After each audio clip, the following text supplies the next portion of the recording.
Hey folks, welcome. This is episode 0.2 of Pacific War by Kings and Generals, our favorite history channel. Before we start the video, thank you for all of your support, everybody. Give this video a like and a subscribe and suggest more historical videos or channels that you guys want me to react to. Okay, so we're back. I'm gonna start my recording by pressing this record button in Bandicam. Come on. Here we go! We are recording! Well, here we are reacting to Kings and Generals, how the Meiji Restoration turned Japan into an empire. Pacific War, hashtag 0.2. We started out in Attack on Pearl Harbor, Pacific War, hashtag 1. But I didn't check the Pacific War playlist and skipped 7 prologue. I'm very sorry for bad pronunciation of the series about the Pacific War. So here we're reacting to 0.2, how the Meiji Restoration turned Japan into an empire. And I'm going to put my headphones and here we go. Like and subscribe. Let's go. Oh god. Okay.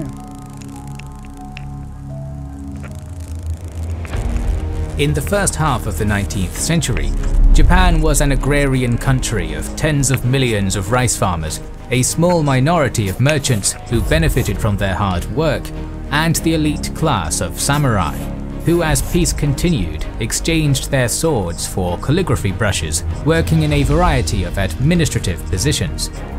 Both the farmers and the samurai were indebted to the merchants, and this, coupled with increasing peasant unrest and foreign interventions, threatened to destroy the status quo of the Tokugawa shogunate. And yet, almost 4 decades later, the Japanese Empire established itself as a regional power in the Far East, going so far as to defeat the Russian behemoth. How did Japan achieve this? How did it undergo such a transformation from a poor, isolationist state into a modern military powerhouse? Today we're going to answer all these questions and talk about the Meiji Restoration and the Russo-Japanese War. Come closer to your screen and let me tell you a little secret. A secret about a hidden... I'm sorry, I have to skip this ad. I kind of like Raid Shadow Legend though. Where's the start? Oh my god. Okay. There we go. It was a small minority composed of merchants and artisans that was fundamental in the fall of the Tokugawa shogunate in the 19th century.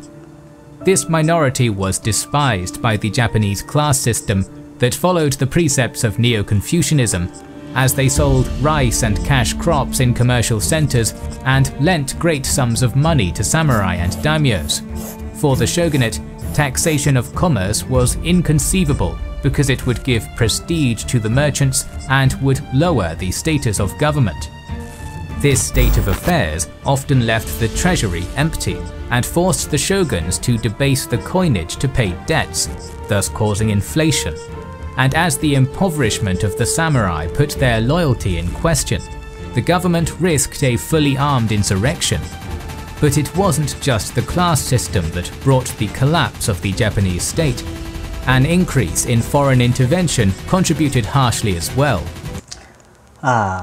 Imperialism. We love them. Since the year 1633, the shogunate had strictly regulated commerce with foreign countries, especially European ones, issuing their Sakoku isolationist policy. But at the start of the 19th century, Russian explorers arrived in Sakhalin and the Kuril Islands, foreign whalers started to navigate Japan's waters, and a British gunboat even threatened to attack Nagasaki. In response to these persistent visits, the shogunate issued in 1825 an order to expel by force any foreign ships in Japanese waters. In Nagasaki, we all know what happened in Nagasaki, and It's pretty devastating. A policy that was supported by the Japanese population, experiencing a general sense of distrust and paranoia towards Western powers after their actions in the Opium Wars. Oh. Meanwhile, the United States was expanding its presence in the Pacific, sending the shogunate a number of proposals to establish diplomatic and commercial relations. Because the Japanese refused each time, Commodore Matthew Perry arrived in Japan in 1853 to enforce trade with the United States. The Japanese population was alarmed, and the shogun, Tokugawa Ieyasu, knowing that war was futile, sought a compromise. The Americans succeeded in opening trade with the Japanese, and soon the Western powers pressed their advantage in a series of unequal treaties that further opened commerce in the region. This left Japan in a semi-colonial status, politically and economically subordinate to foreign governments, making the fall of the Tokugawa shogunate inevitable. As anti-Western sentiment throughout the country began to rally around the Sono-Joi movement, which translates as "Revere the Emperor, expel the barbarians," a series of incidents involving attacks on foreign shipping and the assassination of Westerners occurred. In response, the Western powers retaliated with the bombardment of Kagoshima and the occupation of Shimonoseki in 1863. But these actions only strengthened the resolve of the rebels. In the end, the last shogun, Tokugawa Yoshinobu, had no other choice but to approve the restoration of imperial power in Japan. Yet some dissatisfied and rebellious daimyos, aided by the Sono-Joi movement, got ahead of Yoshinobu and seized the imperial palace in Kyoto, thus announcing their own imperial restoration in 1868. The Tokugawa loyalists fought against these rebels in the Boshin War, but in the end they were defeated, resulting in the ascension of Emperor Meiji to the throne. Meiji would quickly go on to issue a series of reforms, increasing the opportunities of commoners, abolishing the class system, transforming the feudal domains into prefectures, renaming the capital at Edo to Tokyo, and centralizing the government into an oligarchy. The new imperial government would also shift towards a more progressive policy in regards to foreign powers, continuing the modernization of the country, renegotiating some of the unequal treaties, and embarking on a series of military reforms that sparked a variety of samurai insurrections. The new Imperial Japanese Army, trained in Western tactics and weapons, easily defeated these rebellions and prompted the end of the samurai class. That is pretty interesting. I know I'm not pausing that much because, to be honest, I don't even know much about Japan. Okay, I don't know much about shoguns, what do you call them, samurais. I don't know much, but I only know that modernization in Japan is kind of hard, and I'm very impressed towards Meiji the Great because he reformed everything and made like Japan into an empire. That's quite interesting and amazing. While the new Imperial Japanese Navy consolidated and modernized thanks to foreign support, the modernized Japanese military saw its first opportunity at being deployed after the Mudan incident. In response to the murder of 54 Ryukyuan sailors at the hands of Taiwanese natives, a punitive expedition was launched in 1874, resulting in the temporary occupation of Taiwan and the official annexation of the Ryukyu Kingdom.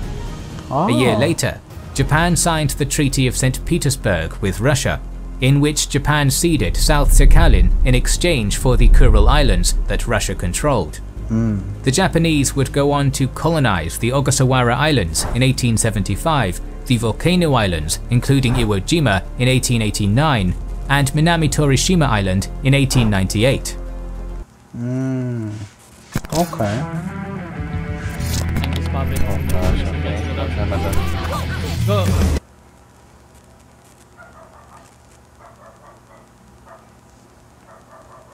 By the now Japan is starting to invade some islands, some getting negotiated, but for the Taiwan one, that's an invasion.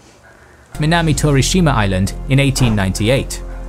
By the 1890s, the IJA had grown to become the most modern army in Asia, while the IJN had expanded with the acquisition of French and British ships.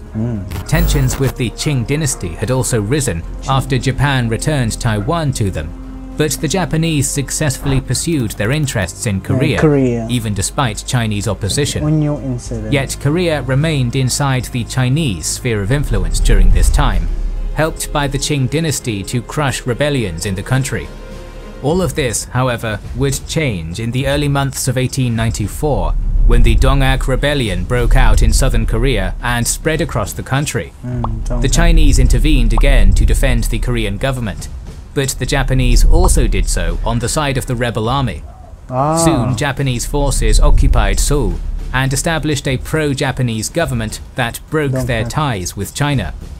The First Sino-Japanese War had thus begun. For their strategy, the Japanese planned to defeat the modernized Beiyang fleet early on in the war, so that they could gain command of the sea and land the 5th Division to push the Chinese out of Korea. That is smart. Defeating the ships in the seas so that you can control the seas. Now, you can easily defeat the Chinese because they're not controlling the sea anymore. This is the start of a Sino-Japanese War. Okay, this is my first time learning about it. Wow. While the IJA consolidated its position on the Korean peninsula and advanced towards Pyongyang, the IJN set out to lure the Beiyang fleet to engage it in a decisive battle. On September 17th, as the Japanese soldiers were occupying Pyongyang, the Beiyang fleet was decimated in the Battle of the Yalu River, and the remains of the Chinese navy would be destroyed later on at Weihaiwei. Having control of the seas, the Japanese invaded the Liaodong and Shandong peninsulas, where they managed to occupy Dairen, Leshun, and Weihaiwei, leaving the way to Beijing open and forcing the Chinese to surrender at last. With the Treaty of Shimonoseki, the Japanese Empire annexed the Liaodong Peninsula, Taiwan, and the Senkaku and Penghu Islands, and the Chinese acknowledged the total independence of Korea, leaving it inside Japan's sphere of influence. That's the reason why I said imperialists ruined and destroyed the Qing dynasty. Because now, Japan is here with a modernized army going to invade you. So yeah, good luck, Qing dynasty. The war had been a great success for the Japanese, yet their gains would face staunch opposition. A rebellion in Taiwan established the independent Republic of Formosa, and the intrusion of Russia, France, and Germany in the Triple Intervention ousted the pro-Japanese government in Korea and forced the Japanese to relinquish the Liaodong Peninsula. Although Taiwan would finally be reconquered after a Japanese invasion in 1895, the Russian Empire soon occupied the Liaodong Peninsula and pressured the Qing dynasty to lease them this territory, as Tsar Nicholas I desired an ice-free natural harbour in the Pacific. The Russians would then go on to build a railway in the region and to rename the city of Leshun to Port Arthur, leaving the rest of Manchuria inside their sphere of influence. But the Russian show of force had an unexpected consequence. The Japanese Empire felt cheated by the Triple Intervention and saw the intrusion of the Russians into what they considered their own sphere of influence as a humiliation. Russia got humiliated, okay? They thought they can just push Japanese around, but no, they fought. They fought back hard. They beaten Russia. Yes, the big Russia. In result, military and expansionist factions inside Japan were strengthened, forcing the imperial government to heavily industrialize and to build up its naval strength for future conflicts. Japanese diplomacy also sought to avoid another coalition of Western powers against them, leading directly to the Anglo-Japanese alliance of 1902 that protected Japan from the interference of foreign powers, and from Russia in particular. Furthermore, since the Boxer Rebellion, most of Manchuria had been occupied by Russian forces that refused to leave the region. Yet the Russian position in the Far East was actually very weak, as the Trans-Siberian Railway was still incomplete. The Russians didn't really know the region, and there was social unrest in Manchuria. The Japanese also had spies all across the region, so they knew the way around these lands, and estimated in 1903 that Japan's forces outnumbered the Russians in the Far East. Wow. This information prompted Meiji to approve preparations for war against Russia, and after the Russian refusal to leave occupied Manchuria, Japan declared war on February 8, 1904. Led by the legendary Admiral Togo Heihachiro, the IJN managed to keep the Russian Pacific Fleet at bay, while the IJA landed at Chemupo and quickly occupied Korea, then crossing the Yalu River to start the siege of Port Arthur.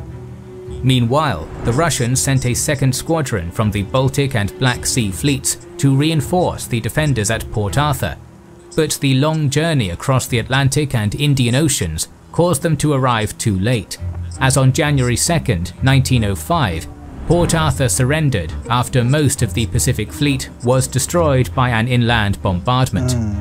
Not only did the 2nd Pacific Squadron arrive late, but they also arrived in a very poor condition due to the necessity to get to the Pacific as quickly as possible. At the same time, the IJA advanced through the rest of the Liaodong Peninsula, occupying the cities of Liaoyong and Mukden, and essentially expelling the Russian Manchurian army from the region. On May 27th, the 2nd Pacific Squadron attempted to cross the Tsushima Strait towards Vladivostok, but the Russian reinforcements were quickly engaged by Admiral Togo in a defensive battle. The Japanese were spectacularly victorious, practically annihilating the Russian fleet and shocking the Western world with their naval prowess. You know, they got easily beaten because, you know, they traveled in a long way. Jesus Christ, they sailed around Africa. So imagine the Russian army, they're very tired, obviously. So yeah. If you want a more in-depth look at this naval conflict, don't forget to check out our video on the Russo-Japanese War and the Battle of Tsushima. You won't be disappointed. Defeated, Tsar Nicholas continued the war to preserve the dignity of his empire, but the disaster at Tsushima was a heavy blow to the prestige of the Romanov dynasty. That's a humiliating loss to Tsar Nicholas, because, you know, we all know what happened to Tsar Nicholas. There was a revolution in Russia that is happening, and this is before the Soviet Union. So yeah, Tsar Nicholas is still the emperor, the Tsar of Russia. Even though he's an emperor, people call him the Tsar. So yeah, he was overthrown. This battle was very humiliating because they got beaten by Japan, that they thought a very weak country, eventually leading to the Russian Revolution and the fall of imperial rule. In the last months of the war, Japanese forces also invaded the island of Sakhalin and managed to occupy it with few losses. Nicholas would finally have to concede defeat in August, signing the Treaty of Portsmouth on September 5th, which forced the Russians out of Manchuria, left Korea inside the Japanese sphere of influence, and ceded South Sakhalin and the Chinese leases of Port Arthur and Tallinn to Japan. Although Russian losses had been low, Japan's victory solidified its position as a regional power in the Far East, and proved that the Japanese could successfully fight against any Western power. The newfound military superiority of the Japanese Empire also allowed them to establish economic and military dominance over Korea, becoming a Japanese protectorate in 1905 and being outright annexed in 1910. Born from the engulfing flames of Russian battleships, the Japanese Empire would continue to expand through the 20th century, becoming a dangerous threat to Western rule in the East. Next week, we're going to cover how the First World War affected the Eastern world and how Japan initiated its road towards the Pacific War. So make sure you are subscribed and have pressed the bell button to see the next video in the series. Please consider liking, commenting and sharing, it helps immensely. Our videos would be impossible. Okay, that's amazing. I know it's a 20-minute video, it's a kind of a short one.